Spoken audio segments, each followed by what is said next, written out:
तारीख 18/10/2025 शनिवार दिन सेप्टेम्बर मास 4th MCM गवर्नमेंट पीएस नालापड़ाଠାରେ ଅନୁଷ୍ଠିତ ହୋଇଥିଲା।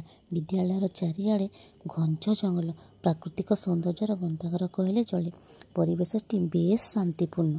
MCMର ପ୍ରଥମ ପର୍ଯ୍ୟାୟର ପ୍ରାରମ୍ଭରେ CRCC ପୁଲିନ ସାର୍, ପୂର୍ବତନ CRCC ତଥା ବରିଷ୍ଠ ଶିକ୍ଷକ କୁଲଦୀପ ସାର୍ ଏବଂ ସବିତା ମ୍ୟାଡ଼ାମଙ୍କ କରକମଳରେ ଗଣାଧିପତି ଗଣନାୟକଙ୍କୁ ପୁଷ୍ପ ଅର୍ପଣ, ଧୂପ ଅର୍ପଣ ଏବଂ ଦୀପ ପ୍ରଜ୍ୱଳନ ହୋଇଥିଲା। କ୍ଷଣକ ପାଇଁ ତ ପରିବେଶଟି ବେଶ୍ ଶାନ୍ତିପୂର୍ଣ୍ଣ ଏବଂ ଆଧ୍ୟାତ୍ମିକ ପରିବେଶ ସୃଷ୍ଟି ହୋଇଥିଲା। ପ୍ରଥମ ପର୍ଯ୍ୟାୟ ତାପରେ ସଭା କାର୍ଯ୍ୟ ହେବା ଆରମ୍ଭ ପୂର୍ବରୁ CRCC ସାର୍ ସମସ୍ତଙ୍କୁ ସ୍ୱାଗତ ଏବଂ କାର୍ଯ୍ୟସୂଚୀ ସମ୍ବନ୍ଧରେ ଜଣାଇଥିଲେ। ସ୍ୱାଗତ ଓ କାର୍ଯ୍ୟସୂଚୀର ସମ୍ୟକ ସୂଚନା ପ୍ରଦାନ କରିବା ସହ ପୂର୍ବ ବୈଠକର ବିଷୟବସ୍ତୁର ଆଲୋଚନା ମଧ୍ୟ ହୋଇଥିଲା। ପ୍ରତି ମାସର ପ୍ରଥମ ସପ୍ତାହରେ CRM ହେବାର ଉଦ୍ଦେଶ୍ୟ ହେଉଛି ସମସ୍ତ ଶିକ୍ଷକ ଶିକ୍ଷୟିତ୍ରୀ CRCCଙ୍କ ମାଧ୍ୟମରେ ସେହି ମାସର ଶୈକ୍ଷିକ କ୍ୟାଲେଣ୍ଡର ଅନୁସାରେ ପାଠ ଟିକା ପ୍ରସ୍ତୁତ କରିବେ ଏବଂ ନିଜ ନିଜ ବିଦ୍ୟାଳୟରେ ବହୁ ଶ୍ରେଣୀ ବିଶିଷ୍ଟ ପରିଚାଳନା କରି ଶିକ୍ଷାଦାନ ଦେବେ। ବର୍ତ୍ତମାନ ସେହି ବିଦ୍ୟାଳୟର ଶିକ୍ଷୟିତ୍ରୀ ଜଣକ 3ଟି କ୍ଲାସକୁ ନେଇ ଗୋଟିଏ ସକ୍ରିୟାତ୍ମକ କାର୍ଯ୍ୟ କରୁଥିଲେ। ଉକ୍ତ ସକ୍ରିୟାତ୍ମକ କାର୍ଯ୍ୟରେ ବିୟୋଗର ଧାରଣା ପାଇବେ ଶିଶୁ ବାଟିକା, ପ୍ରଥମ ଶ୍ରେଣୀ ଏବଂ ଦ୍ୱିତୀୟ ଶ୍ରେଣୀ। ଗୀତଟିର ନାଁ ହେଉଛି 9ଟି ଥିଲେ ମୂଷା ଛୁଆ, ଖାଉଥିଲେ ଧାନ, ଧାନ ଖାଇ ଜଣେ ଗଲା, ଆଉ ରହିଲେ କେତେ।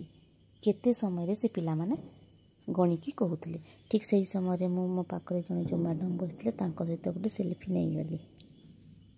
ଭେଜିଟେରିଆନ୍ ମାନଙ୍କ ପାଇଁ ଏଠି ଆଳୁ ଏବଂ ଝୁଡ଼ଙ୍ଗ ଭଜା ହେଇଛି, ଖଟା ଆମର ହେଇଛି ଏବଂ ଡାଲି ହେଇଛି ଏବଂ ଦେଶୀ ଚାଉଳର ଭାତ।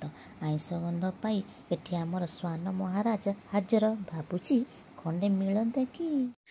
ପାଖାପାଖି 1ଟା 30 ସମୟରେ ମଧ୍ୟାହ୍ନ ଭୋଜନର ବିରତି ହେଲା। ଭୋଜନରେ ହେଇଥିଲା ଆମର ଖଟା, ଡାଲି, ଦେଶୀ ଚିକେନ, ପାମ୍ପଡ଼, ଭଜା ଏବଂ ଯେଉଁମାନେ ଆଇଁଷ ଖାଆନ୍ତି ନାହିଁ ତାଙ୍କ ପାଇଁ ଝୁଡ଼ଙ୍ଗ ଏବଂ ଆଳୁ ଭଜା, ତା ସହିତ ଉଷୁନା ଚାଉଳର ଭାତ। ପାଟିକୁ ବେଶ୍ ସୁଆଦିଆ ଲାଗୁଥାଏ। ତା ସହିତ ଲେମ୍ବୁ, କଞ୍ଚା ଲଙ୍କା ଏବଂ ଲୁଣ। ସମସ୍ତେ ମନ ଭରି ପେଟ ଭରି ସମସ୍ତେ ଖାଇଲେ ଏବଂ 10 ମିନିଟ୍ ଖଣ୍ଡେ ରେଷ୍ଟ ନେଲେ। ମଧ୍ୟାହ୍ନ ଭୋଜନର ବିରତି ପରେ ବିଦ୍ୟାଳୟକୁ ଆମେ ପୁଙ୍ଖାନୁପୁଙ୍ଖ ଭାବରେ ସମସ୍ତେ ପରିଦର୍ଶନ କରିଥିଲୁ। ସେଠାକାର ପ୍ରଧାନ ଶିକ୍ଷୟିତ୍ରୀ ନିଜେ କେତେ ସୁନ୍ଦର ସୁନ୍ଦର TLM ତିଆରି କରିଥିଲେ। ସେଗୁଡ଼ିକ ପାଠ୍ୟ ଉପଯୋଗୀ ମଧ୍ୟ ଏବଂ ଦେଖିବାକୁ ନିଜ ବିଦ୍ୟାଳୟର ଶୈକ୍ଷିକ ଏବଂ ଭୌତିକ ପରିବେଶକୁ ଆମେ କିପରି ଭାବେ ସଜାଡ଼ି ପାରିବା ସେଇଟା ଅନ୍ୟ ବିଦ୍ୟାଳୟର ପରିଦର୍ଶନ ମାଧ୍ୟମରେ ବେଶ୍ ଭଲ ଭାବରେ ଜଣାପଡ଼ିଥାଏ।